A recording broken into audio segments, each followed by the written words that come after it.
біздің алқамызға ұсыныс түсті.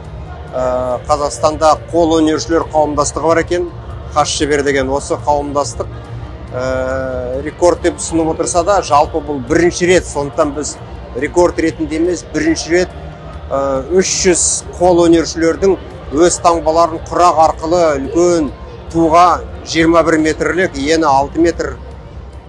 Бізде қазір Жастар сарайындамыз. Жастар сарайында әкімшіліктің қолдауымен Қасшебер қауымдастығының қолөнершілер фестивалі өткізіліп жатыр.